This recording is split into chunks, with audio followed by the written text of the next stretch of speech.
ఈ తరో ఎంక్వైరీ జరగాల్సిన అవసరం ఉంది. ఎందుకంటే ఎంత జరిగింది ఫ్రాడ్ అనేది కూడా మనం ఇంకొంచెం తరోగా పోతే తప్ప ఇది సాధ్యం కాదు. ఈఎన్ఏ దగ్గర నుంచి ఆల్కహాల్ సప్లై చేయని దగ్గర నుంచి డిస్టిలరీ దగ్గర నుంచి ఎంత వచ్చింది, ఎంత ఆఫ్లో పోయింది, ఇవన్నీ కూడా తరోగా చేయాల్సిన అవసరం ఉంది. అందుకనే 5 సంవత్సరాలు లక్షల కోట్ల రూపాయలు నగదు అమ్మకాలు జరిగాయంటే అది కూడా సొంత డిస్టిలరీస్ పెట్టుకొని చేశారంటే ఇది చాలా భయంకరమైన పెద్ద స్కామ్ ఇది. ఇవన్నీ కూడా మనం చూసినప్పుడు నాన్ డ్యూటీ పెయిడ్ లిక్కర్ ఎంత పోయింది అవన్నీ ఉన్నాయి. ఫైనల్గా వాస్తవాలన్నీ బయట రావాలి.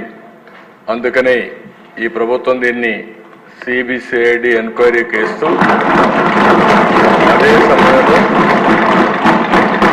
దీని అవసరమైతే ఈడీ సపోర్ట్ కూడా తీసుకోవడానికి పెద్ద